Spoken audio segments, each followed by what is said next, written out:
Well, here we are, day 3 of Willis Week on the final cut. Hope you've enjoyed the last 2 reviews. And yes, I found it surprising that I was entertained by them. Not like groundbreaking, but there was something to watch there, and I didn't feel like I totally wasted my time. Will that be the same with today's film? Well, let's check it out. It's called Survive the Game, not Surviving the Game like the movie that Apex that we reviewed yesterday was based off of. No. Survive the Game is brought to us by James Cullen Bressick, who's back directing Bruce Willis, who plays David, who is a cop along with his partner Cal, played by Swen Temmel, have been tracking these drug runners for quite some time, and they believe they finally got an opportunity to bust them. But things don't go according to plan, and soon the criminals and the cops find themselves on this farmland owned by Eric, played by Chad Michael Murray. And Eric is suddenly pulled into this conflict between the cops and the criminals,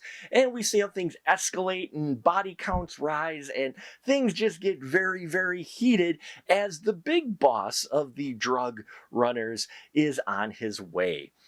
Survive the Game. It was funny, and Bruce Willis is in it for a little bit. He doesn't get he's in here for fits and spurts, and his scenes are a bit odd. Not odd like really written, but odd with the way he's delivering his dialogue and that. There are moments where it feels like he puts a little effort in, and moments where he's just kind of reading the lines, it seems like.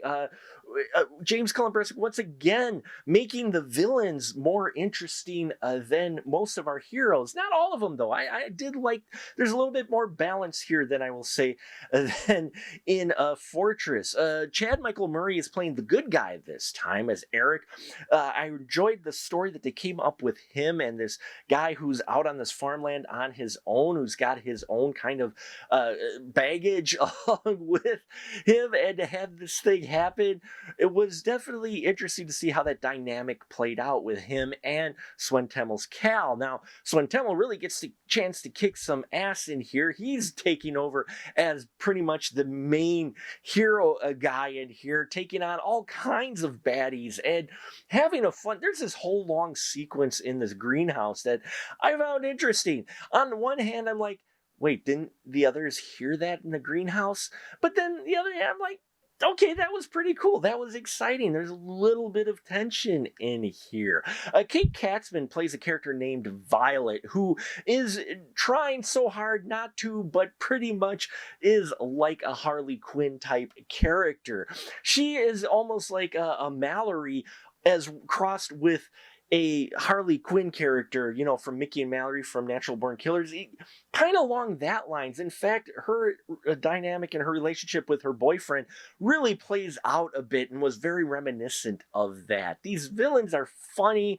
The one, especially guy watching David is quite humorous. And yes, Potter Watch, here we are, folks. Adam Hewell Potter plays Liam. He was in the last film, and he's in this one as well. Just how many of these films will he show up in? Well, you have to stay tuned to find out.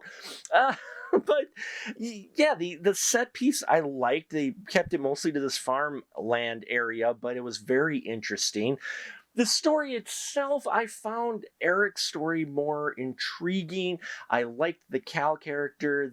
When the big baddie shows up, it was like, I don't know about him, and I didn't quite buy this rivalry or feel a whole lot there with him. Now, Michael Cera plays Frank, and he gets to play a really cool bad guy. This guy in a suit, but he's very scary, and he does get some scary moments. He plays it up and makes the most of his role, and I did like what they did between his character and the head boss character. So, there's a lot of bits and pieces in here that are interesting. Bressick really working with what he's given and with the high production value that we actually have in here. And some of the kills and the action sequences are pretty brutal. Yeah, I think there is some entertainment here as well. Not quite necessarily as much as in Fortress but it is still the villains that help really make this film, and Eric as well, the farmhand. So thank you so much. If you have seen Survive the Game, let me know. Worth the rental? Yeah, sure. Especially if you're a fan of Bressic, of Chad Michael Murray, and even of with Bruce Willis, though he's not on screen that long. So please check out our Patreon if you haven't already. We've got a lot more Bruce Willis films to go.